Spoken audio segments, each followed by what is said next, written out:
Dios les bendiga, mis queridos hermanos. Gracias al Señor que puedo estar aquí otra vez para traer un estudio de la palabra del Señor. En esta tarde quiero hablar sobre el tema Cristo en nosotros, la esperanza de gloria. Bendito sea el nombre del Señor. Y lo estoy basando en esos versos en la epístola de los Colosenses, capítulo 1, versos 26 y 27, que dice así: el misterio que había estado oculto desde los siglos y edades, pero que ahora ha sido manifestado a sus santos, a quienes Dios quiso dar a conocer las riquezas de la gloria de este misterio entre los gentiles, que es Cristo en vosotros, la esperanza de gloria. Dios añada bendición a su santa palabra. Pablo está hablando aquí de un misterio y él trata de misterio a una verdad espiritual que no había sido revelada en el Antiguo Testamento, pero ahora ha sido revelada.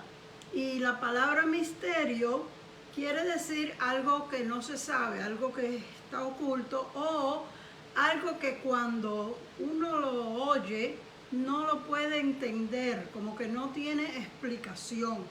Y uno lo mira como un misterio, algo que no se puede entender. Pablo dice que ese misterio había estado oculto por siglos, todo el tiempo del Antiguo Testamento, pero ahora había sido manifestado a quienes Dios dice quiso darle a conocer la riqueza de su gloria. Dios tiene una cantidad de cosas que yo digo sorpresas, que nosotros no sabemos.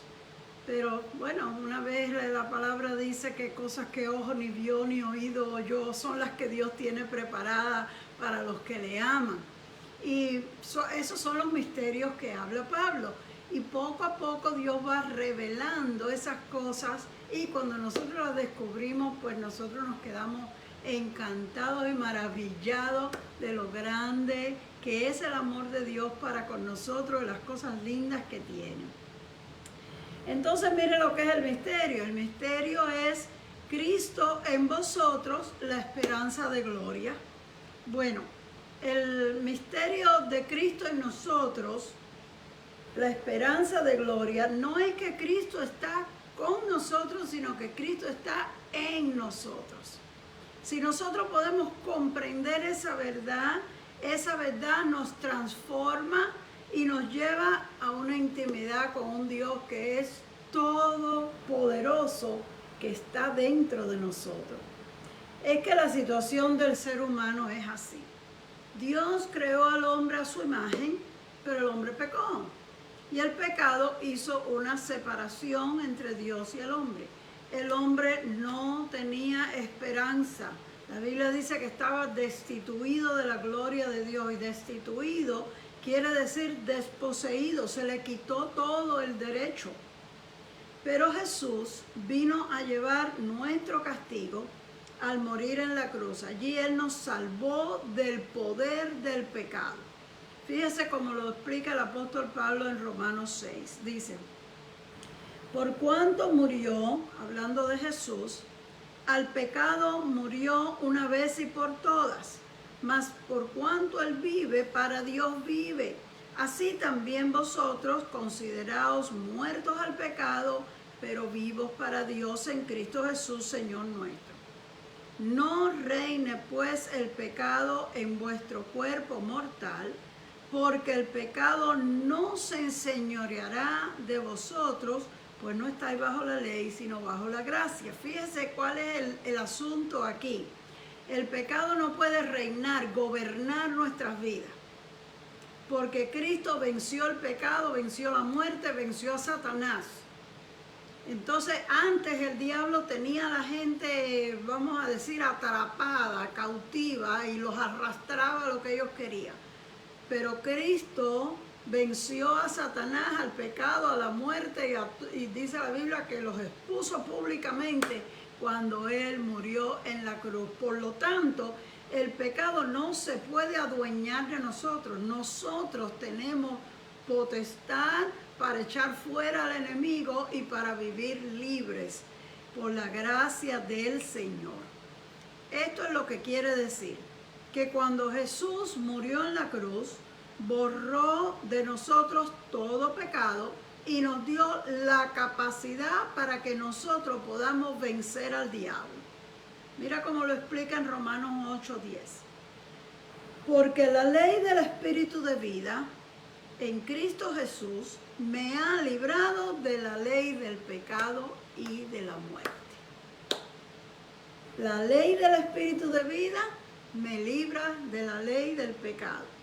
Qué bendita gracia que el Señor nos concede a nosotros, que por el Señor vencer, nosotros tenemos esa victoria y ahora nosotros podemos vencer al enemigo y al pecado.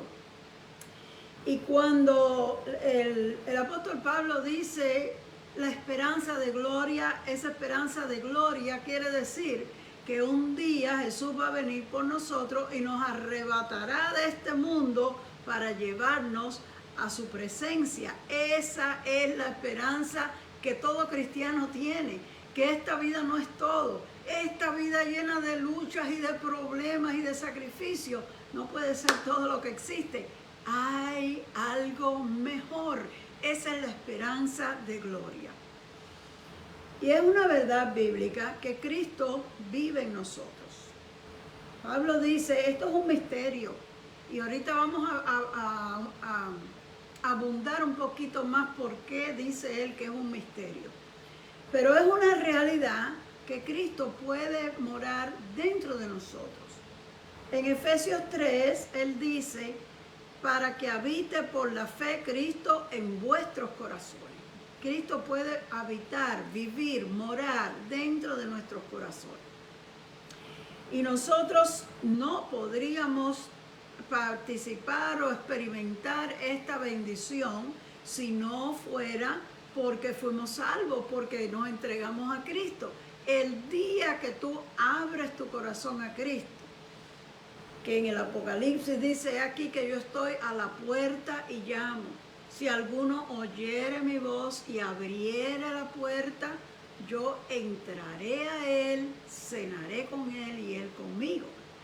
Ahí está explicado claramente. El Señor llama a la puerta de nuestros corazones y nosotros voluntariamente tenemos que abrir. Pero cuando nosotros le abrimos la puerta al Señor, Él entonces entra a nuestras vidas.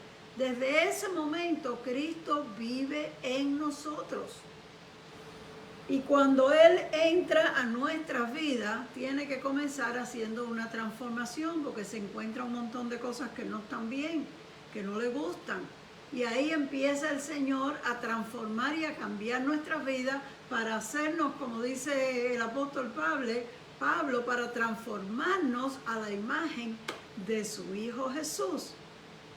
Porque desde el momento en que lo recibimos, dice la Biblia, que a todos los que le recibieron, Dios les dio potestad de ser hechos hijos de Dios. Y Jesús mismo le dijo a los discípulos, el que tiene al Hijo, tiene la vida. Pero el que no tiene al Hijo, no tiene la vida. Así que Cristo llega a nosotros y nos da vida eterna. Claro, hay una partecita que nos toca a nosotros. Como hijos, debemos de separarnos de todo pecado para vivir para Dios. Aquella mujer pecadora que los judíos estaban ya listos para apedrearla porque la ley de Moisés decía que las personas que cometieran adulterio fueran apedreados.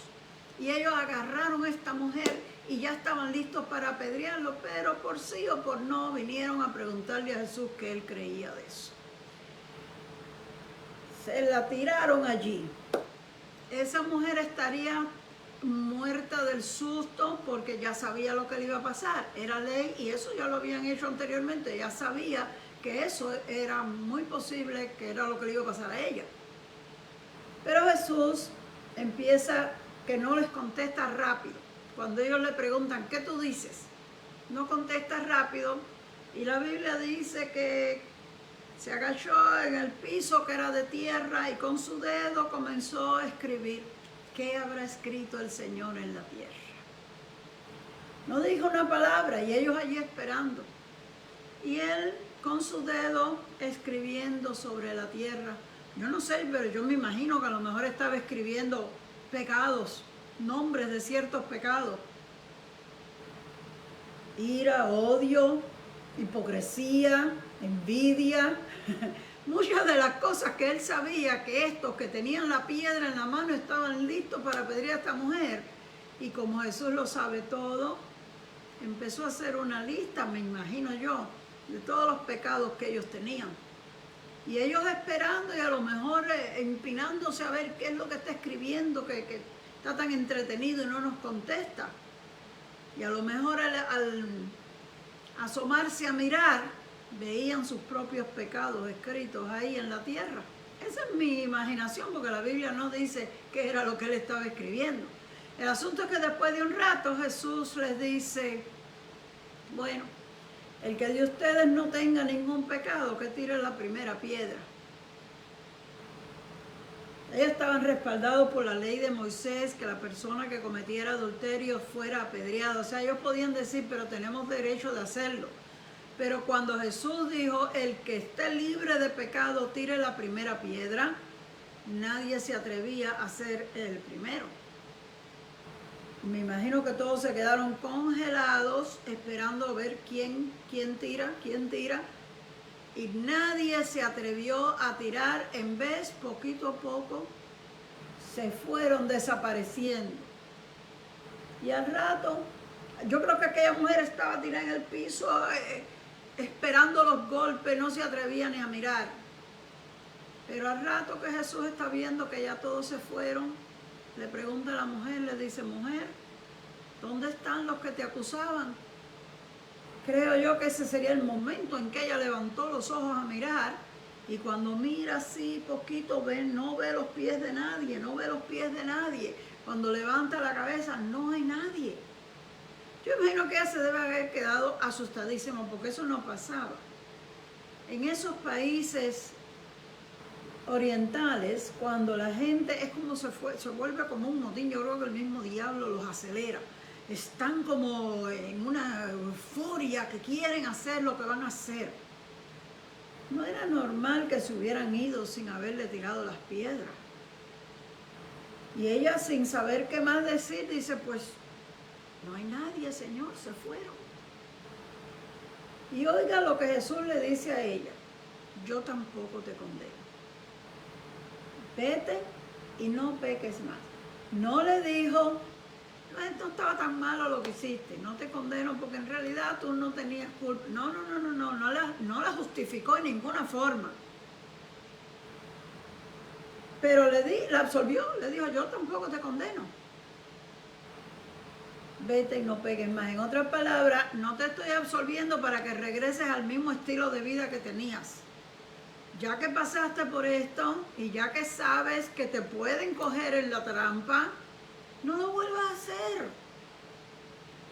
Dios espera un cambio en nosotros. Nosotros tenemos que aprender de las experiencias que pasamos, abrir los ojos a la realidad, reconocer el mal que estamos haciendo, no buscar cómo justificarnos, no echarle la culpa a los otros de que yo soy así porque me hicieron esto o que yo... Nada. Necesitamos admitir que estamos mal y el Señor es capaz de perdonarnos. Pero Él espera un cambio. Vete, pero no vuelvas a hacerlo. También el apóstol Pablo dice algo semejante cuando dice en 2 de Timoteo 2, 19, conoce Dios a los que son suyos y apártese de iniquidad todo aquel que invoca el nombre del Señor. Así que nuestra parte es alejarnos del pecado. Cristo ha venido a morar con nosotros, dentro de nosotros, y Él no le agrada las cosas que nosotros hacemos, tenemos que dejarlas, porque si queremos que Cristo esté ahí, tenemos que sacar lo que a Cristo no le gusta. Pero para nosotros es muy difícil cambiar. Es muy difícil dejar de hacer las cosas que ya nos hemos habituado, se vuelve un hábito, se vuelve una costumbre. Por ejemplo, las malas palabras, las personas que están acostumbradas a hablar mal, se les zafan, porque ni lo piensan, es que están tan acostumbrados. El que roba, es tan fácil para él, ya está tan acostumbrado. El que miente, está tan acostumbrado que dice mentiras a derecha e izquierda, porque ya formó un hábito. No podemos solos, pero Cristo en mí es el que me da la fuerza para yo hacer las cosas como tiene que ser. Porque Él es el que lo hace. Él a través de nosotros está haciendo el milagro. Mira lo que dice Romanos 8:10. Pero si Cristo está en vosotros, el cuerpo a la verdad está muerto, mas el espíritu vive a causa de la justicia. Quiere decir, el cuerpo se está refiriendo a la carne.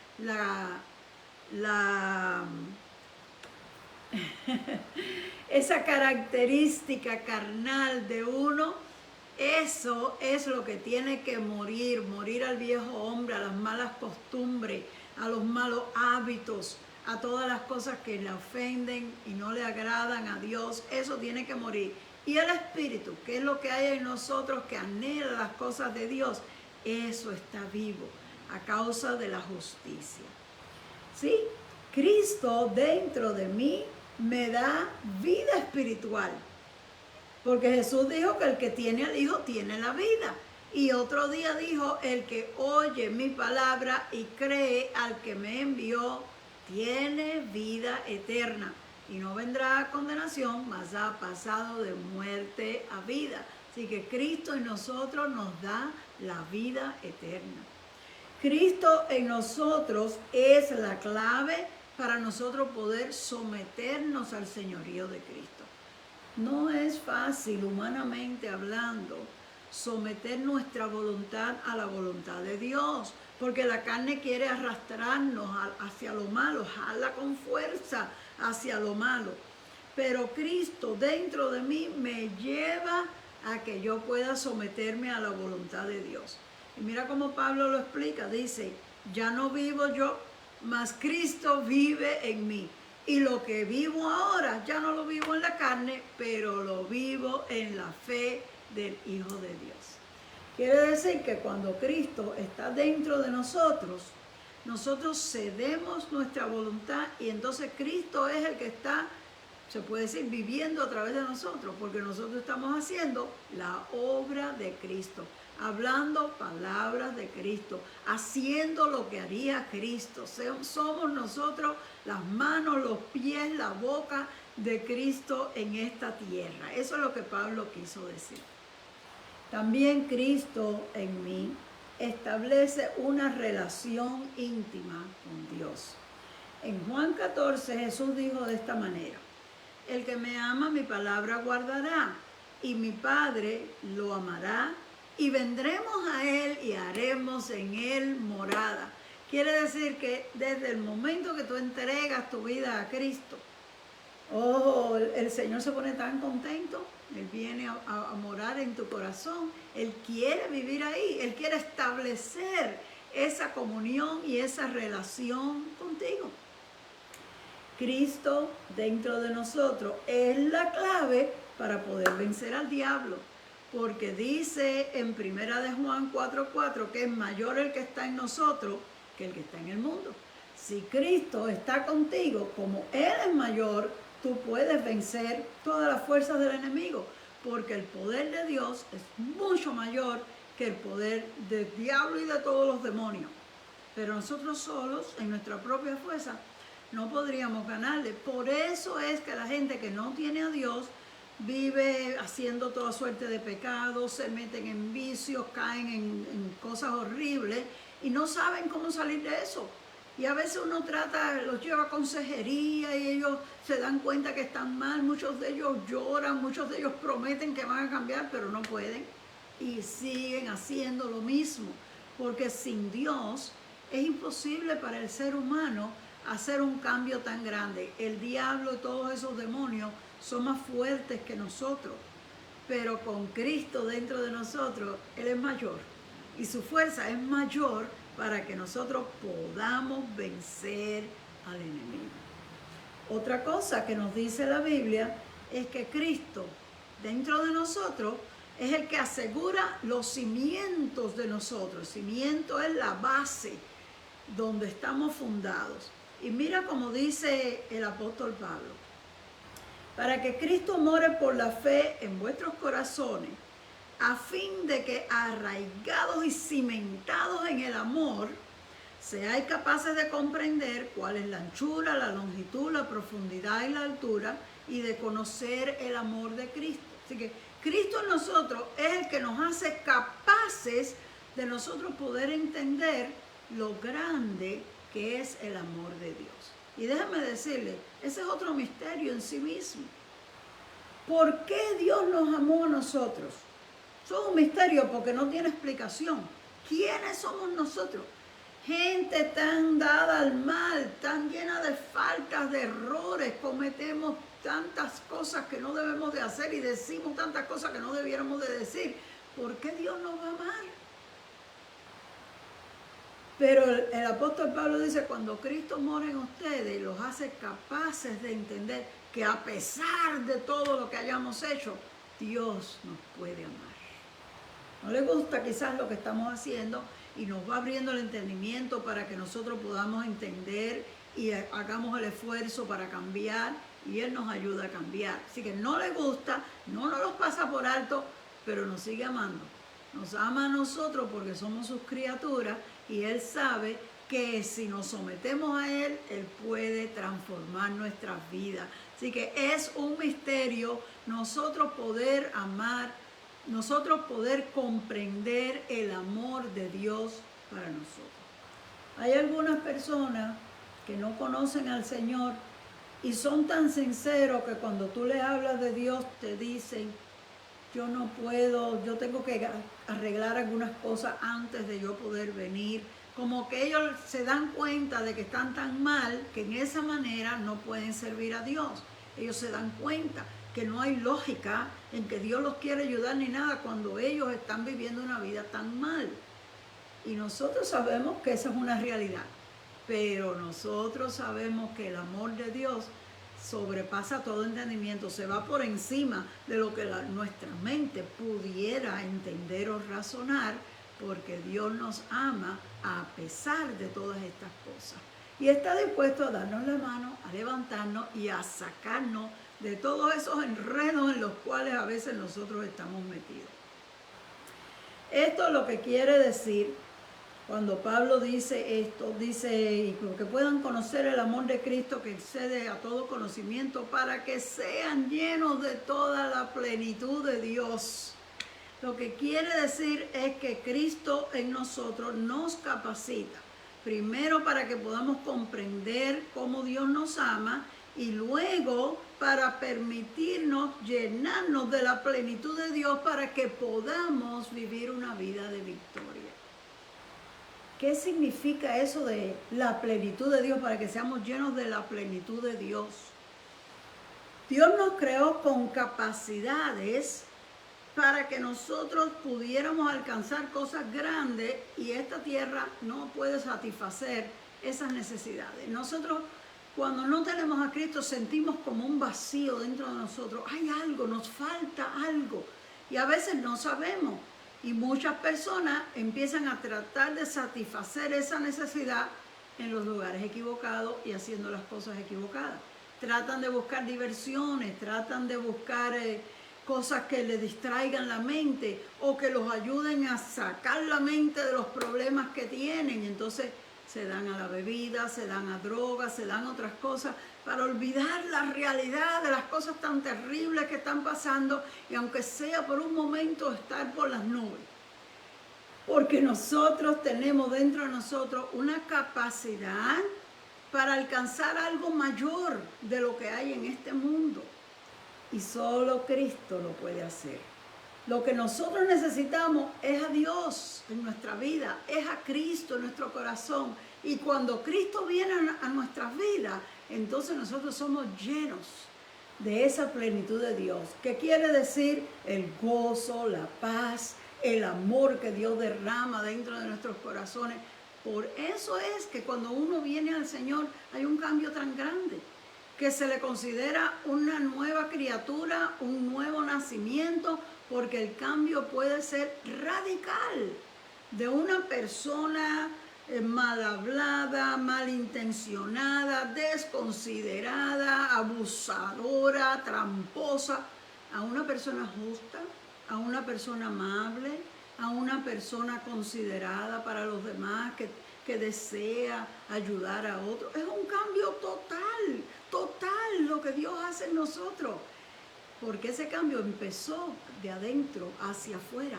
Desde que Cristo llegó, empezó a llenar nuestra vida de esas riquezas de Dios, de esa plenitud de Dios, de ese amor perfecto de Dios. Y eso entonces se va reflejando en nosotros. El mismo apóstol Pablo le dijo a los colosenses, y vosotros estáis completos en Él. Ahí les dio a entender, cuando tienes a Cristo, entonces estás completo. Ese vacío que había en tu vida se llena cuando Cristo entra a tu corazón. Cristo en ti te hace sentirte amado y aceptado. Uno de los problemas más grandes de la humanidad es que se sienten rechazados, que se sienten despreciados. Y eso los hace tomar actitudes y represalias en contra de los demás. Y a veces se desquitan con el que no tiene la culpa de lo que pasó. Pero hay dentro de ellos un mal sentir, un odio, algo que no lo saben controlar. Y eso se refleja en su carácter, en su temperamento y en cómo trata a las demás personas. Pero cuando Cristo viene a tu vida y tú sientes el amor de Dios y te das cuenta que eres aceptado, porque eso es lo que dice Pablo en el libro de los Efesios, que Él nos hizo aceptos delante de Dios. Y cuando tú ves que el Señor te acepta, aunque todos los demás te hayan rechazado, aunque todos los demás te hayan empujado para un lado, Dios te recibe y te acepta tal como tú eres, te da la mano para ayudarte. Eso le da sentido a la vida de uno y hace que uno inmediatamente se coloque en el lugar en que uno debe de estar. La mente se va ajustando y uno entonces empieza a darse cuenta que en realidad uno no es lo que uno creía que uno era, porque ahora Dios te ha abierto los ojos para tú darte cuenta que tú eres otra persona y que tú puedes hacer muchas cosas buenas que nunca las habías hecho porque ni te pasaban por aquí. Todo lo que tenías en la mente eran odios, eran venganzas, eran desquites contra los que te hicieron mal a ti. Pero ese gozo y esa paz que Dios da trae una satisfacción que nadie más la puede dar.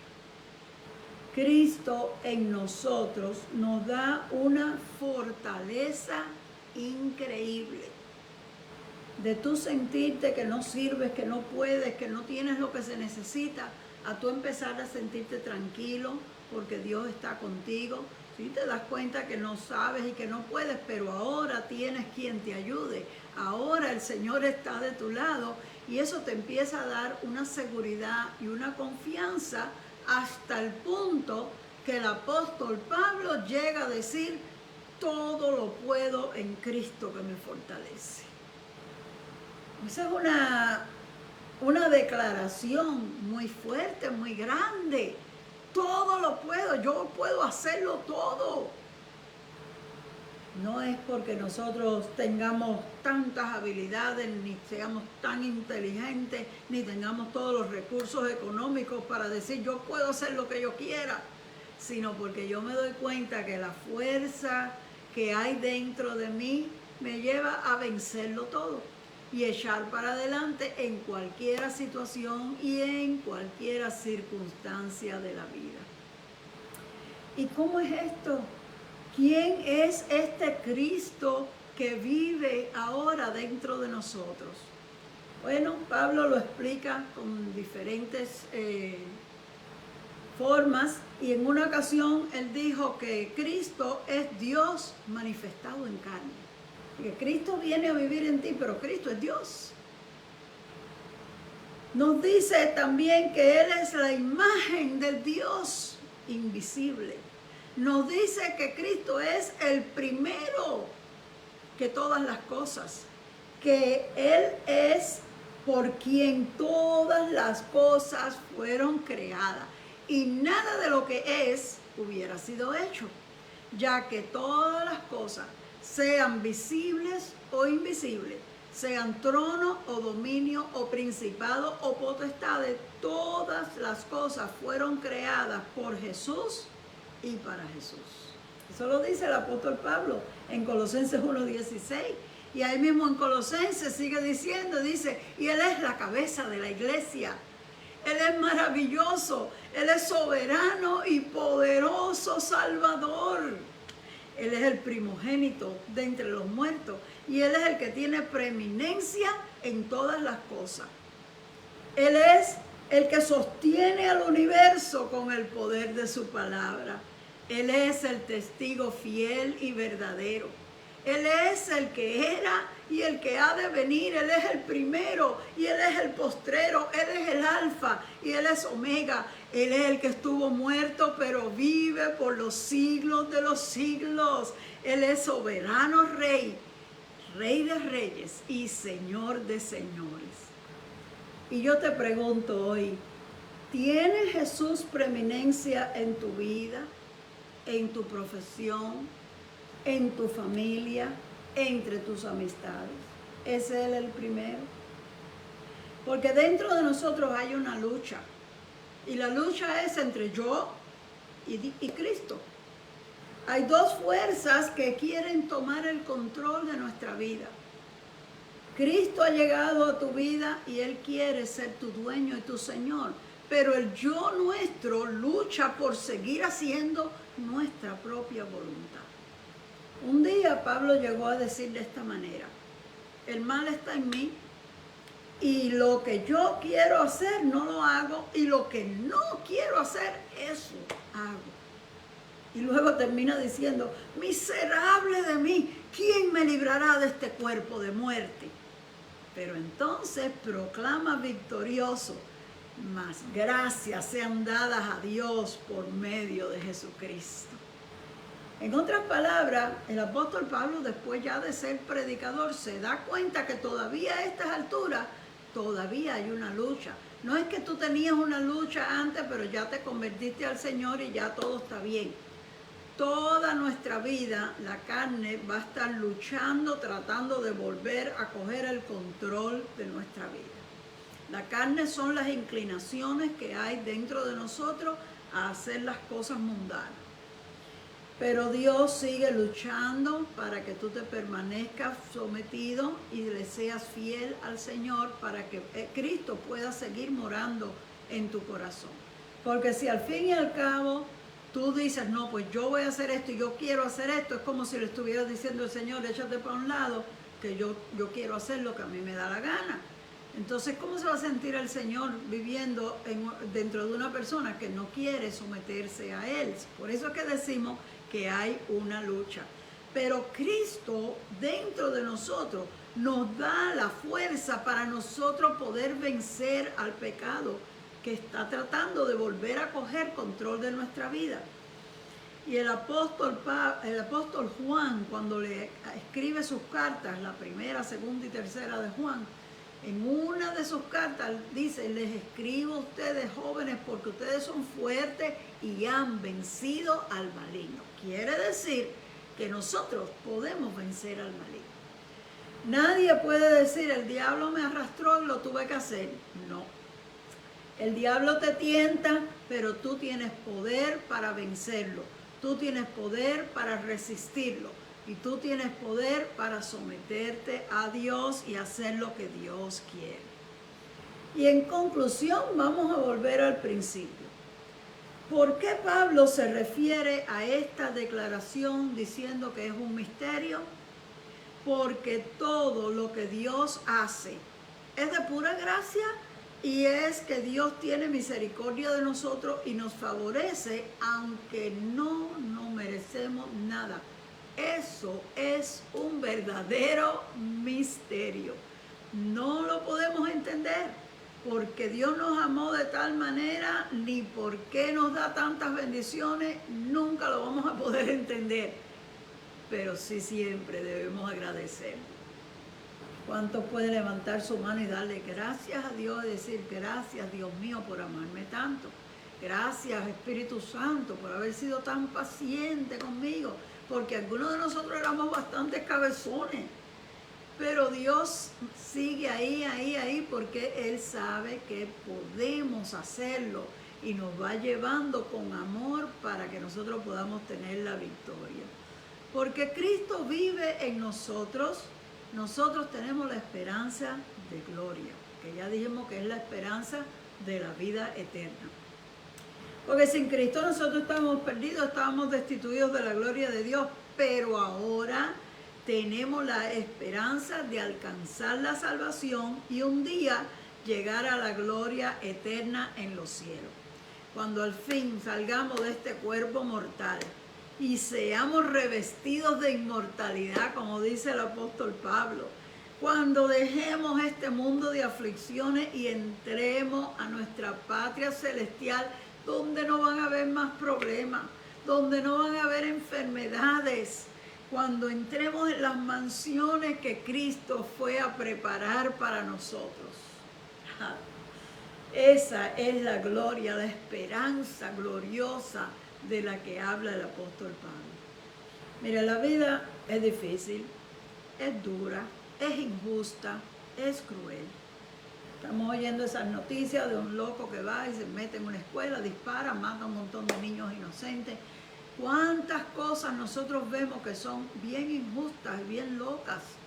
Y nada, ¿qué podemos hacer? Nos sentimos tristes, pero nada, no podemos cambiar. La vida es así. Pero Cristo en nosotros nos da una esperanza, donde aún las situaciones más difíciles y más tristes se van a disipar con el pensamiento de la gloria que vamos a alcanzar. Pablo dijo, yo tengo por cierto que las aflicciones de este tiempo presente no se pueden comparar con la gloria venidera que en nosotros va a ser manifestada. ¿Sabes por qué? Porque cuando nosotros lleguemos a la gloria, la Biblia dice que Dios enjugará todas las lágrimas de nuestros ojos y ya no va a haber más muerte, ni llanto, ni clamor, ni dolor. Dice, porque las primeras cosas pasaron. En otras palabras, esta etapa de la locura que nosotros vivimos en este mundo pasará. Y esa es la esperanza que nosotros tenemos que tener viva dentro de nuestros corazones.